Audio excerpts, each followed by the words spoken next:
got here was unlocked. Door opens in. Nothing held it from the outside, so whatever he used to keep it shut was on the inside. Here. See these light spots? Something was jammed in there. Shielded the surface beneath it from the smoke, wedged it in tight, some kind of expanding tool. So where is it? He jammed it from the inside, it'd still be there. We didn't find anything. Took it with him. Well, that means he would have still been inside as it was burning. It would have had to have been in full fire here. She doesn't say a fire. She saw the inside. Oh, the house is on fire. Why would he stay inside of it? He wanted to watch them burn.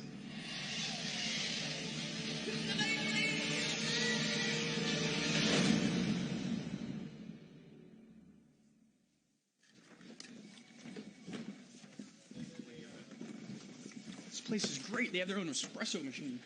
Dr. Reed, this is Detective Castro. She is with the SFPD liaison. Burned my hand on that espresso machine. A genius, you said? Yeah, his coordination drops off when he's thinking. Good, because we need to figure out why this psycho chooses these families. It's most likely targeting the men. They're the most similar members of the two families. Sue Jarvis, 29, worked full-time. Charlotte Cutler, 39, was a stay-at-home mom. The Jarvises had 2 girls in public grade school. The Cutlers had a son in private high school. The Jarvises went to church. The Cutlers didn't. Nothing holds. Except with the men, both in their late 30s, white, approximately 6 feet tall, brown hair, nice homes, nice families, good jobs. That's the connection. What connection? Cutler was a lawyer, Jarvis an executive. There's no evidence they ever met. But they're of the same type. We know that most serial arsonists are white males. A complex M.O. develops over time. This guy's in his mid-30s. He sees the victims as successful versions of himself, and he resents them for it. I'll issue an APB. A resentful 6-foot white guy.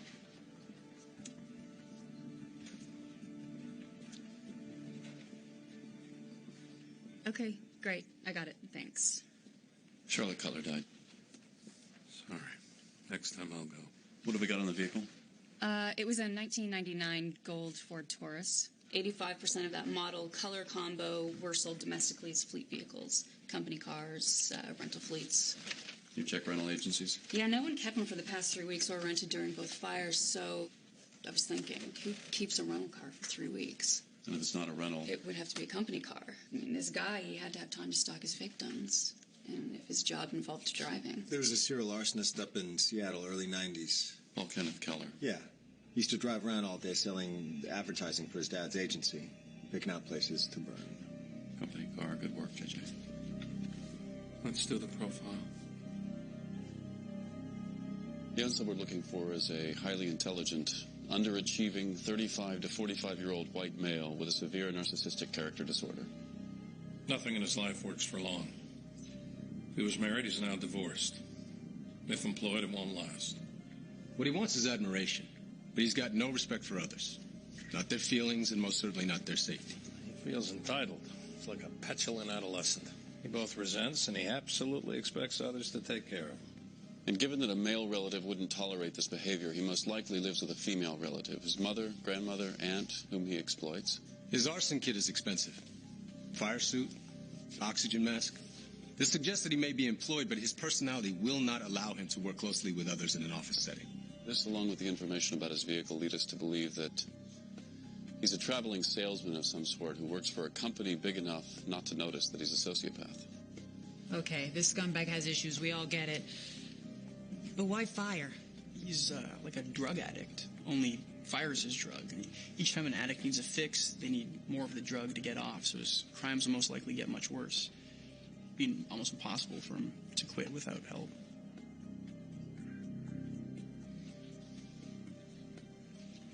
Thank you very much. She shoots, she scores, the crowd goes wild. I just put the entire department on tack alert. Garcia's on line 1. Brace yourselves. I'm going to teach you the meaning of lust. Did she say lust? Mm-hmm. I cross-referenced every known fact on the victims, and I just found a website that links both Dennis Cutler and Matthew Jarvis's companies on a list of businesses guilty of lust. I'm missing something. Leaking underground storage tanks. The website belongs to a recently formed San Francisco chapter of the Earth Defense Front. The EDF? The The eco-terrorist group? They aren't eco-terrorists, they're environmental activists. Dennis Cutler and Matthew Jarvis may disagree with you. I'm pretty sure some EDF people were sent up for torching an SUV dealership a while back in San Diego.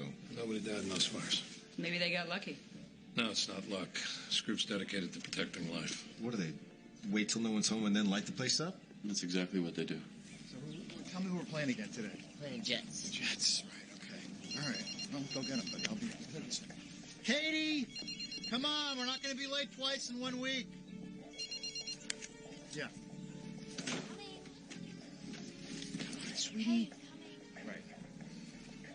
No, I got that. Yeah. No, we're leaving. We're leaving right now. Yep.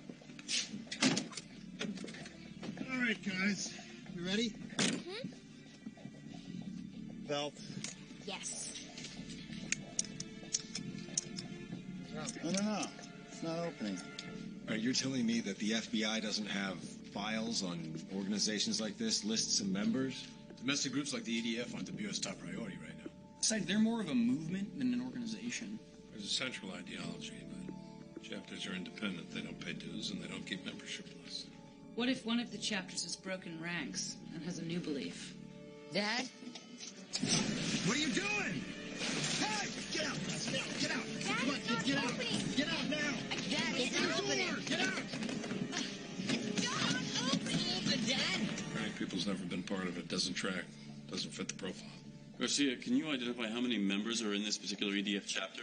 It looks like 100 to 150.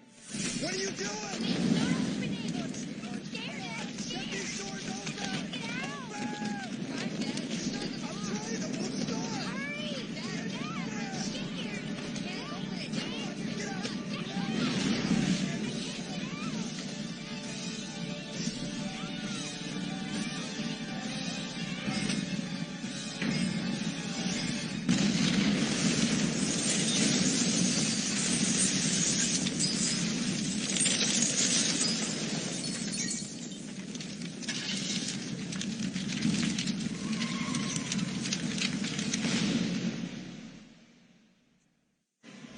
Thomas R. Dunleavy, Dunwood Development Group.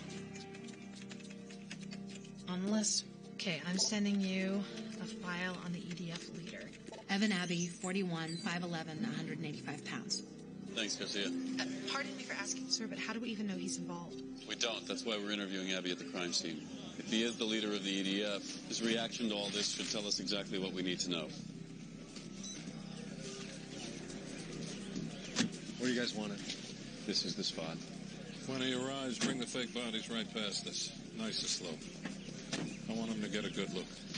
Remind me to never play poker with you guys. What do we have on this guy? Hodge. What? What do we have on the EDF leader?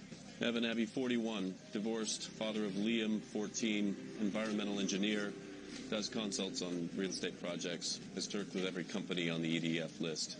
I'll wait to meet him. Here he is. Mr. Abbey, these are Special Agents Jason Gideon and Aaron Hotchner. Mr. Abbey, thank you for coming. Agent Prentice said you needed my help with a lust-related fire? Yeah, it's pretty bad. Tom Brad, Katie Dunleavy, all burned to death. So, where's the leaking storage tank? Katie was only 12. You've got a son about that age, don't you? Do you know Tom Dunleavy? What is this? He worked for Dunbrook Development Group. Well, why are you asking me these questions? You posted Dunbrook on your website. My website? Look, I came down here voluntarily because I was told you needed help with a lust-related fire. 3 fires. 3 families. 3 fathers who worked for companies posted on your EDF website, all burned to death. You worked for these companies, every one on your list. Are you accusing me of a crime? What do you think? Mr. Abbey, I support your cause. I reject these methods. Well, I don't know what cause or methods you're referring to. You created the site, you posted the list, you're the leader of the EDF. Well, if you could prove that, we wouldn't be having this conversation, would we? Mr. Abbey, people are dying. Children, Mr. Abbey.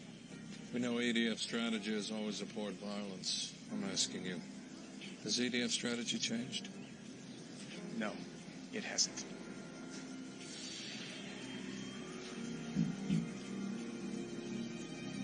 He can barely look at this. Serial arsonist wouldn't be able to peel his eyes away. He's hiding something, more than just his support for the EDF. Hey, it occurred to me. If all I knew about the EDF was that they went around burning down SUV dealerships and housing developments... Well, that's a common misconception. That's my point. What if our profile is right, and the unsub held the same misconception? He wants to fit in. He wants people around him to appreciate what he does. Isn't it possible that the unsub joined the EDF thinking... It was an arsonist's club? Sure, it's possible.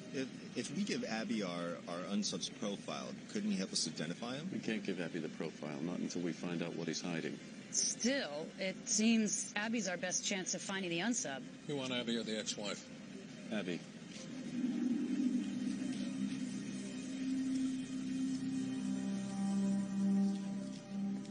At Berkeley 20 years ago, Evan was a different person. In every way.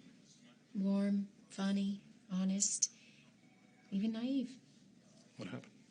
We had school loans. I got pregnant. His job... Evan was an environmental consultant. Builders hired him to help them clean up their sites. Make sure they were up to EPA code. Evan thought they hired him to do the right thing. Did he? Well, developers don't care about mercury in the groundwater.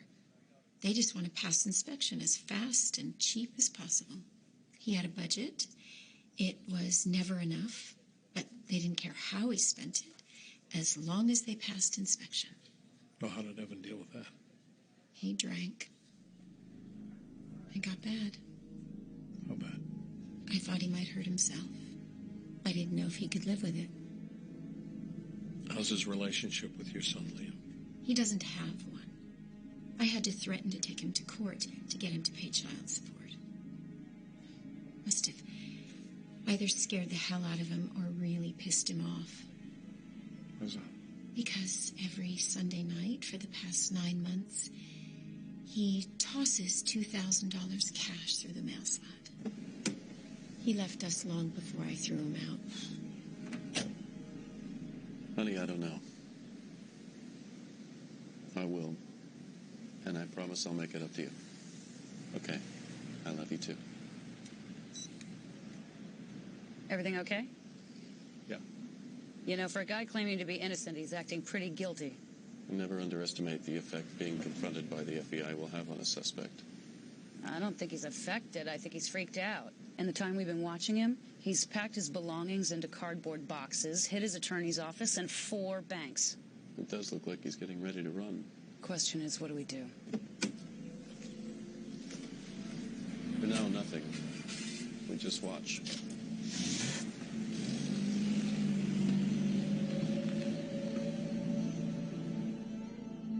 All those people, no booze or music. That's either a very lame going-away party or an EDF meeting. We need to set surveillance up. Grab your camera. Where should I set up? Right here. He's hiding something. We don't have a warrant. We don't have surprise. You want to intimidate him. I want another chance to find out what he's hiding. Okay. Smile, everybody.